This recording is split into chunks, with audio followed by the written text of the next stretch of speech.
The ocean floor is a mostly untapped reserve of valuable mineral deposits. But how can deep-sea mining affect life in the ocean?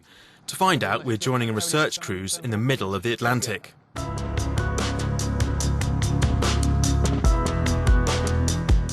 The mining industry is developing technologies to extract metals and minerals more than half a kilometre down on the seabed. The first commercial mining is expected in 2018, and it's raising a lot of concern amongst oceanographers and marine biologists.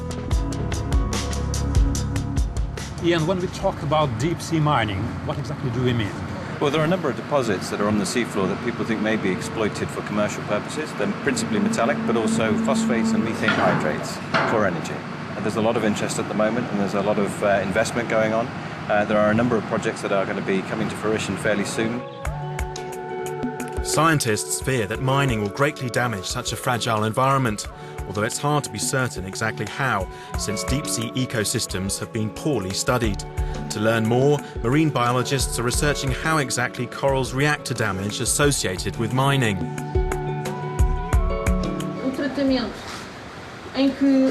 This group of corals was subjected to mechanical damage, which can be a significant risk for a colony.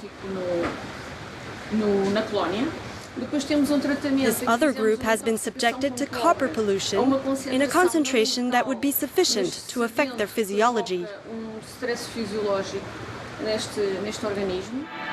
The damaged corals, together with an undamaged control group, are moved onto the deck of the research vessel and carefully attached to special structures, which will then be lowered onto the ocean floor.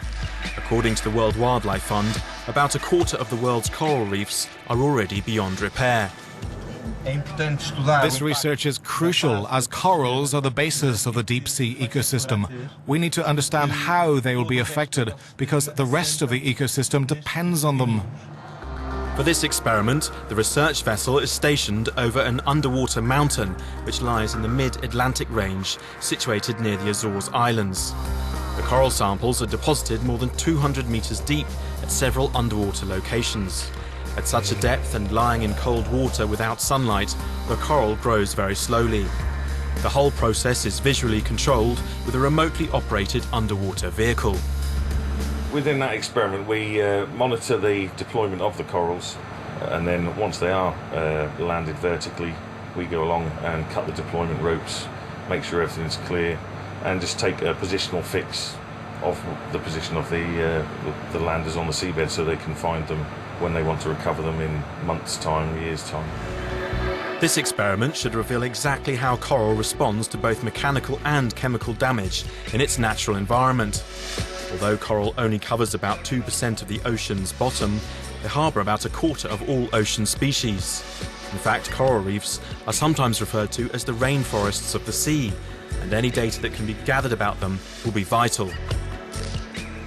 Scientists would always like more data. This is why we're on this cruise here.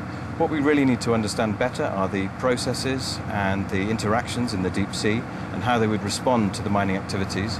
We still need a lot more research on this, and without more research it's very difficult to predict accurately what the effects may or may not be.